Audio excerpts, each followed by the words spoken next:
the more work you do up front and the more you get your mindset right, the more likely your chances of success are. So, first of all, what do I mean by the more work that you do up front?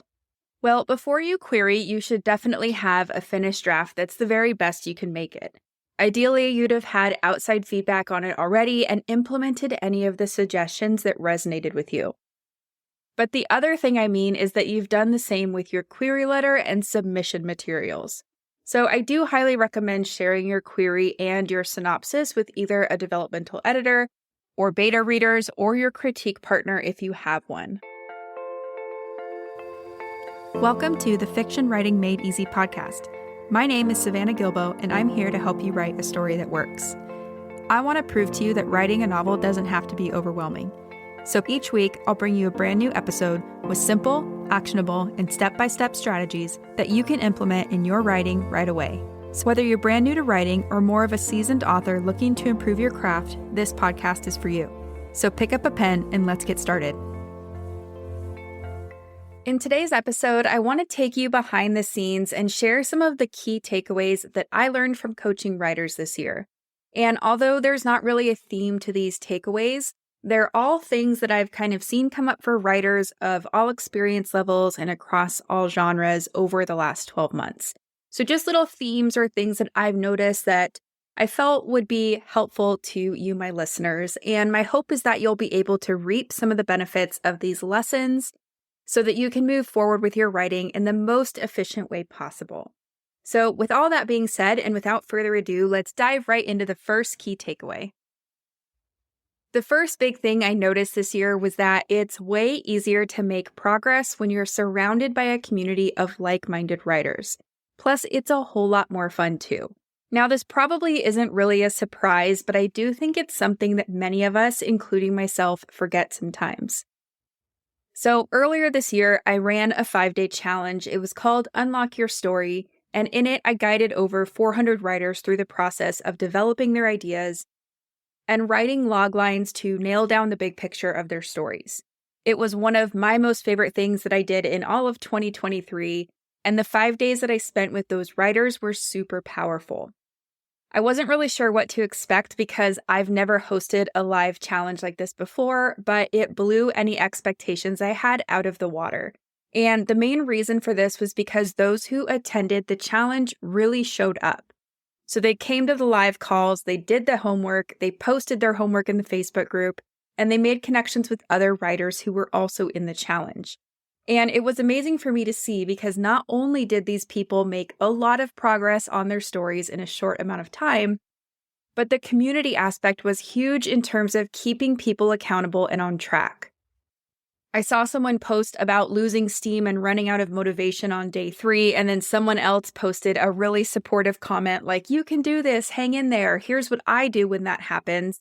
And it was really awesome because, the person that posted that original comment, they weren't the only one that was struggling. So just this aspect of having a community to kind of share those things with and then get the support not only is helpful for that one individual, but it's helpful for anyone who might be struggling that is more of an introvert and kind of likes to lurk in these type of groups and not really fully participate.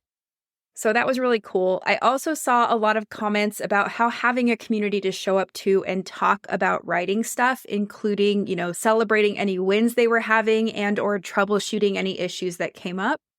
That was really huge in terms of their ability to make progress. So what I want to encourage you to do is find a community, and that could be with, one person or a few other people, or it could be with hundreds of other people, whatever that looks like for you. It could also be virtual, or it could be in person. It could be on social media or email or text or video calls, whatever it is. I'd like to encourage you to find a community of people who share similar goals and then figure out what you would like from a community of people who are trying to write a book too. So does that look like sharing craft tips with each other? Does it look like giving feedback on each other's pages or showing up to an accountability group chat every week to talk about progress? I mean, you can really design it however you like, but having a community of like-minded people is essential. And it's something that can help you level up as a writer in so many ways. So this is kind of a public service announcement to find some kind of community. If you don't have one already, put that on your list for 2024. And if you want to come join my community, if you want to participate in the Unlock Your Story Challenge, we are going to run that again in early January. So keep an eye on your email for that. And if you're not sure where to find a community, that could be a really great place to start. There were a lot of connections made in there when we ran it earlier this year, and I have a feeling it's going to be even better in 2024. So keep that on your radar, and you'll hear more about that from me in the upcoming weeks. But that's key takeaway number 1, or probably the biggest lesson I learned from the writers that I work with and coach, is that it's way easier to make progress when you're surrounded by a community of like-minded writers. It makes you feel less alone, it makes you feel supported when you need it, and plus, it's a whole lot more fun as well. The second big thing I saw a lot of in 2023 was a lot of people were querying, and, querying can be super hard, but the lesson that I want to share is that the more work you do up front and the more you get your mindset right, the more likely your chances of success are. So, first of all, what do I mean by the more work that you do up front? Well, before you query, you should definitely have a finished draft that's the very best you can make it. Ideally, you'd have had outside feedback on it already and implemented any of the suggestions that resonated with you. But the other thing I mean is that you've done the same with your query letter and submission materials. So I do highly recommend sharing your query and your synopsis with either a developmental editor or beta readers or your critique partner if you have one. And I say this because it's really easy to write a query letter or synopsis that's too vague or that doesn't communicate the true essence of your story simply because you're too close to it to see what might be missing. I see a lot of writers who will get tons and tons of feedback on their draft, but they don't do the same with your query and their synopsis. So they get 0 feedback on their query and their synopsis, and this just doesn't make sense.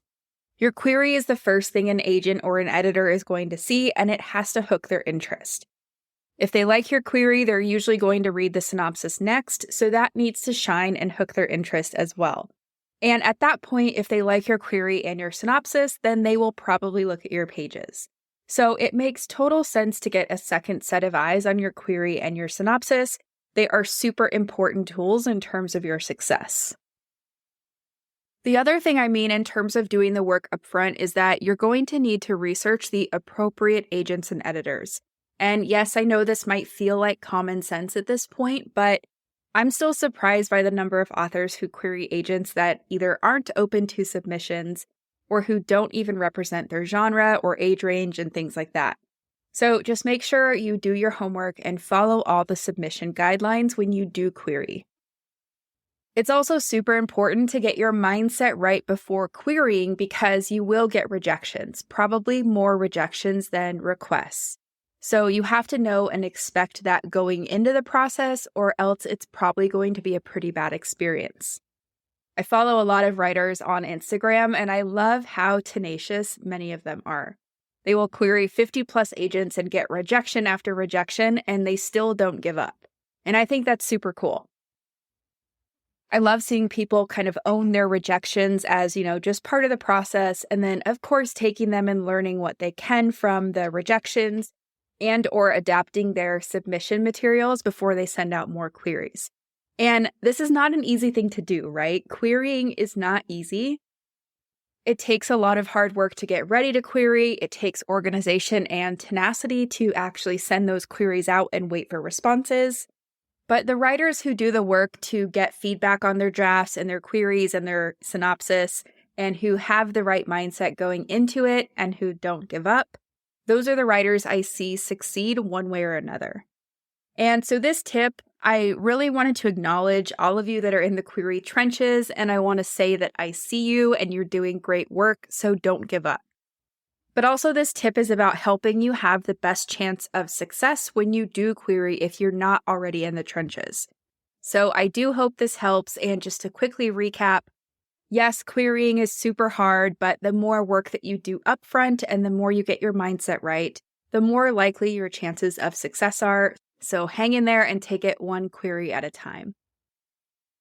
The third biggest thing I've seen this year in 2023 is that more writers are leaning towards self-publishing to retain creative control and get their books to market sooner. So a lot of writers seem to be choosing self-publishing over traditional publishing, and I think there are a few reasons for that. Many of the writers that I work with want to maintain creative control over their work, and they don't want to deal with how much longer it takes to bring a traditionally published story to market. Plus, there are monetary benefits as well, but first and foremost, I'd say I hear from writers the most that they want creative control and they want to get their book to market sooner than they would if they went the traditional route. If you want to hear more about the timeline of traditional publishing and the pros and cons of going the traditional route, you can check out episode number 66. I'll link to it in the show notes, and I'm not going to go too deep into all the details of one publishing path or another in this episode, but I do want to highlight something I read in the October edition of Jane Friedman's newsletter called The Hot Sheet. And I want to go through this because it reinforces what I've been seeing with the writers that I work with and the writers that are in this community.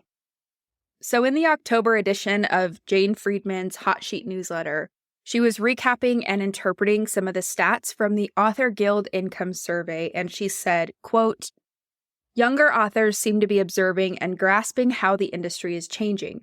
According to the survey, the younger the author, the more likely they are to prefer self-publishing for their next book. In fact, less than half of the authors under 45 years old would prefer to have their next book traditionally published." Unquote. And she does say that with a different sample of writers, so not the 5,700 writers who submitted answers to the survey, she says the result would likely be different, which makes sense. So take this with a grain of salt, but I do think it's really interesting because I am seeing the same thing with the writers I work with.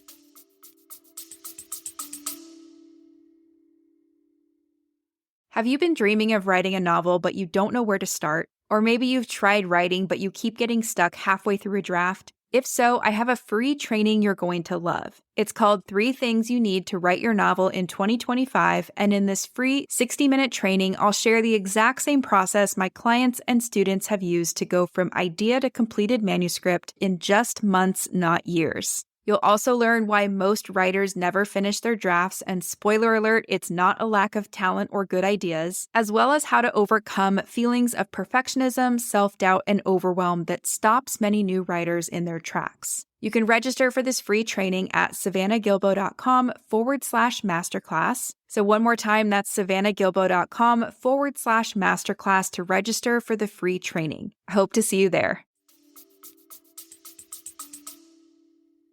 She also said, quote, "Other data points I saw showed evidence of how well self-published authors are able to market, promote, and sell their books to earn a living if they're able to keep writing and publishing over a sufficient period of time in a genre where there is market demand."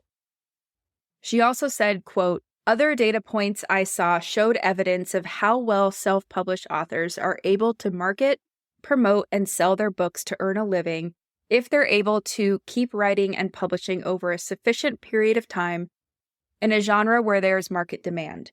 I don't envy traditionally published genre fiction authors, especially debuts, who must have a hard time competing against their self-published peers when trying to build a readership from scratch. They rarely have the advantage of competitive pricing, nor are they able to make use of Kindle Unlimited in many cases because large publishers won't put their books in it." Unquote. And I think that's a super interesting insight. So I often hear writers who want to be traditionally published talk about how landing a publishing deal means the marketing will be taken care of for them, but that's not really true unless you get a really big book deal. So I do think that self-publishing helps you build that marketing muscle or that tenacity to not only write, edit, and publish a book, but then to take it to the market and try to find the readers who are going to enjoy it as well. I think a lot of people who want to traditionally publish don't understand that they still need to do most of the marketing work themselves, or that they're going to need to hire somebody to help them with it if their budget allows. The last thing I want to quote from Jane's newsletter is that she said, quote, "One of the most important income findings I saw, when self-pub authors start out, they tend to earn exceptionally little compared to those getting traditional deals or advances," which makes sense. But if the self-published author keeps going and becomes established, if they can hit the 5-year mark as far as this survey, unquote, They are likely to out-earn their traditional counterparts, unquote. So again, I think this is all really cool for the writers who want to self-publish or who are on the fence about which publishing path to take. Either way you're leaning, I do recommend doing your homework to understand the pros and cons of each publishing path because there are pros and cons either way. And it's all going to boil down to your priorities and your values and what you want when it comes to publishing your novel. So that's the third big thing that I've really noticed in 2023. More and more writers are leaning towards self-publishing to retain creative control and get their books to market sooner. The fourth big lesson I want to share is to kill your darlings and don't build a scene around them. So earlier this year, I worked with a writer who was absolutely married to the opening line in his first scene. And it was a really fun, punchy opening line. But what happened was that this writer ended up writing a scene to kind of fit that opening line instead of writing the best opening scene for the book. So I had recommended to this writer that they need to start their story in a different place, and he said, okay, I see the merit in that, but I really like my opening line, and I really want to keep it. I think it'll draw an agent and a reader into the story. So I said, okay, that's fine, it's his story, he can make that call, right? But I did encourage him to try to find a scenario where he could use that opening line but build a different opening scene around it that was more appropriate and that would be more compelling for readers. So fast forward a few months later, he finished his draft, and he did end up changing that opening scene, but in my opinion, the story still wasn't starting in the right spot. And what I mean by this is that there was just too much lead up to the central conflict kicking in. So there was a lot of build up until the story really got going and things like that. But again, it's his story. He can take that advice or not. And spoiler alert, he did not. And that's okay. Long story short, he ended up going to a writing conference where you could pitch agents your opening pages. And he did pitch those agents. And every single one of them said something to the effect of your story probably needs to start later, or the opening didn't hook them, or some version of that. And not one of them commented on that opening line. So I'm telling you this with the writer's permission, of course. I'm not sharing anything private that he hasn't publicly talked about before. But I'm telling you this because he was so married to that opening line that he compromised the opening of his story to keep it. And we all have things like this, right? This is where that saying, kill your darlings, comes from. That opening line was his darling that he needed to sacrifice for the greater good of his story, but he couldn't, and it cost him. So this is one of the really difficult things about writing, right? You have to be able to identify when you're keeping something just because you like it or think it's cool versus keeping something that actually serves your story. And it's doubly important in the beginning because you really do want to hook the reader and pull them into the rest of your story. So I highly encourage you, look at those darlings that you have and ask, is this just something I'm really attached to? Or is it something that really does serve my story? And ideally, you would find a way to keep the darlings and have it serve a bigger purpose in your story or have it be, really impactful. So it's not always that you have to kill your darlings. Sometimes it's just, how do I make this work? And how do I make it, do something larger in the story? So just keep that in mind. Now, to wrap up this list of 5 takeaways or 5 lessons I got from coaching writers in 2023, I want to share takeaway number 5, that fear is something that almost every writer deals with, and it often shows up as perfectionism or procrastination. Now, perfectionism is really tough, right? I suffer from perfectionism. I have a very high standard to which I hold myself and, especially things with my writing. I have a very high standard to which I hold myself in my writing, so it's really easy for me to get stuck in that perfectionism mindset. But perfectionism has also impacted almost every writer I worked with this year. And I hear from writers all the time who say that they've written, many, many versions of their first scene and they never make progress towards a finished draft.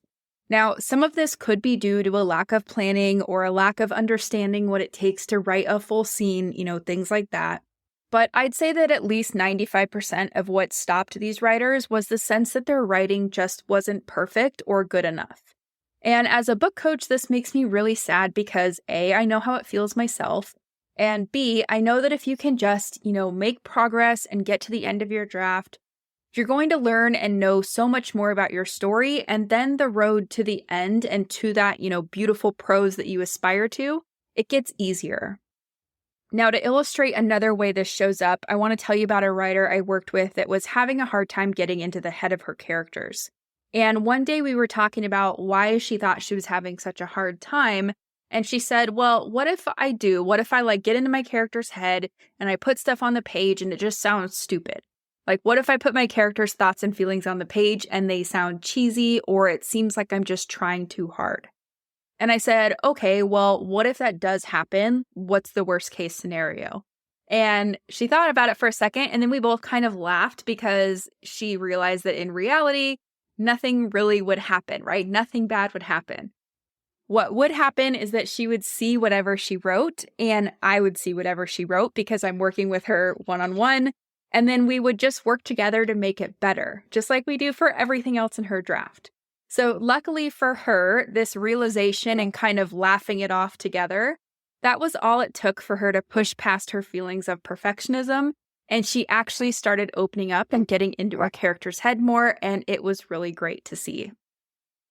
So if you can relate to this, sometimes you just have to be okay with being a little bit uncomfortable. Sometimes you have to get out of your own way and let whatever you write be imperfect. So yeah, writing something that is uncomfortable, right? Trust me, I know that feeling firsthand. I deal with it all the time. But guess what? You can survive those uncomfortable feelings. You can be uncomfortable and finish a first draft. And then when you're done, you can focus on making it better. And if you want to borrow my mantra that keeps me going, it's progress, not perfection. So if you struggle with perfectionism, feel free to just focus on making progress and aim for making progress over perfection, and you'll probably start to get out of your own way a little bit more. So that wraps up key takeaway number 5, and those are the 5 biggest takeaways I got from coaching writers this year. I hope that you can see yourself in some of the examples I shared, and I hope this episode helps you realize that you're not alone in some of your struggles. Beyond that, I hope you could reap the benefit of these lessons too, so that you can keep moving forward with your work in the most efficient way possible. And if you need help getting started, I have a free resource I want you to go download. It's called the Story Starter Kit, and you can grab that at savannahgilbo.com/starter kit. We will put that link in the show notes for you. But essentially, this is just a guide that has some exercises that'll walk you through 5 key questions to answer that'll help you build out the foundation of your story. So sometimes, especially for those writers who are dealing with a little bit of that perfectionism or that hesitation or that feel scared to get started until they have more things figured out, these 5 questions will really help you kind of hone in on what's most important, what kind of story are you really trying to tell, and some of those, just those foundational elements that once you have those figured out, things seem to get a little easier. So one more time, it's the Story Starter Kit, and you can download that at savannahgilbo.com/starter kit. So that's it for today's episode. As always, thank you so much for tuning in and for showing your support. If you want to check out any of the links I mentioned in this episode, you can find them in the show notes listed in the description of each episode inside your podcast player or at savannahgilbo.com/podcast. If you're an Apple user, I'd really appreciate it if you took a few seconds to leave a rating and a review. Your ratings and reviews tell Apple that this is a podcast that's worth listening to. And in turn, your reviews will help this podcast get in front of more fiction writers just like you.